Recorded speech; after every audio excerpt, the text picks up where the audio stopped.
Il-kap tal-Oppożizzjoni Bernard Grech ammetta li partijiet mid-diskors tiegħu għall-baġit kitbulu grupp ta' persuni.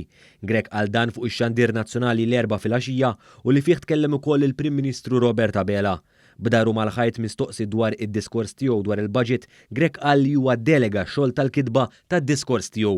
U iva jien kelli tim ta' persuni li jiena nafda, tim ta' persuni li ġew bi kwantità li jridu jgħinu lili u lill-partit biex jiżviluppa ruħu biex jimxi l qudiem u jiena fdajthom u ddelegajt biex flimkien jiktbu partijiet tal-budget. Magħhom imbagħad jiena rajt li kitbu jiena ktibt ukoll partijiet. Ammetta wkoll li hemm sħabu fil-partit li huma esperjenzati ħafna iktar minnu. Qed nitgħallem ukoll minn sħabi stess illi għandhom aktar esperjenza minni fil-politika. Dwar il-proposti għall-imxija Grech reġa' qabada fuq il-Kumitat ta' Sorveljanza magħmul mill-politiċi li jkun saħansitra fuq is-Supretendent tas-Saħħa Pubblika.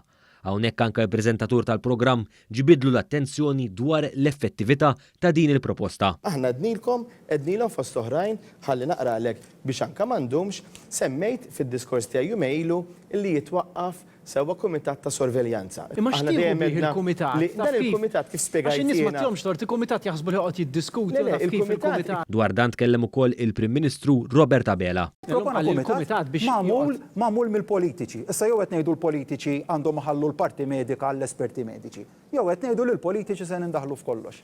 Dwar il-miżura tant bżonjuża tal-COVID wage supplement li ġiet estiża sa 8 Marzu li ġej, Grech reġa' kien negattiv u qal li b'din il-miżura il-Gvern ma skoprix l-Amerika.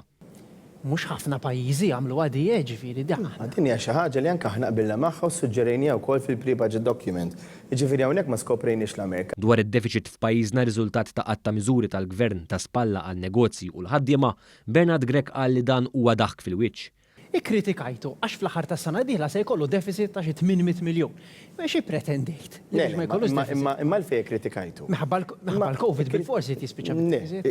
Permetti, ikkritikajt jien id-daħq fil-wiċċ. Għal darb'oħra l-preżentatur spiċċa jitolbu bil-ħnina x'kien jagħmel hu. Kieku inti kont Prim Ministru, għax-xorta ma ġibtniex għalija di, x'kont ma kontx tissellef? Ma żomm daqsxejn.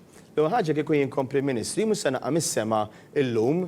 Id-diskussjoni messet ukoll il-programm ta' ċittadinanza b'investiment u kif il-Partit Nazzjonalista għamel minn kollox biex ikisser dan il-programm tant bżonjuż f'dan iż-żmien diffiċli li għaddej minnu pajjiżna. Ħaddieħor qed jipprova jkissrilna l-programm illi bih irnexxielna nakkumulaw dik is-somma li ġiet utli ħafna anke f'dal-perjodu ta' COVID.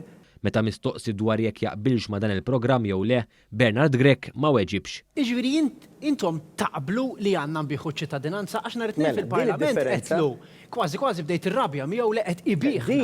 Din hija differenza. Taqblu ma taqblu. Din hija differenza. Intant f'intervista ta' sija, Bernard Grech ma felaħx ma jżerżaqx botta lejn l-ex kap nazzjonalista Adrian Delija u jfakru kemm kien kap ħażin. Kulħadd jaf illi mill-2017 sal-2020 il-Partit Nazzjonalista baqa' nieżel l-isfel u saħansitra il-gap bejn żewġ partiti kibret ħafna kif kienet kibret ukoll il-gap bejn il-mexxejja. Ma setax jonqos ukoll li Bernard Grech jerġa' jitkellem dwar il-fatt li hu kien qal li jistħi jgħid li hu Malti.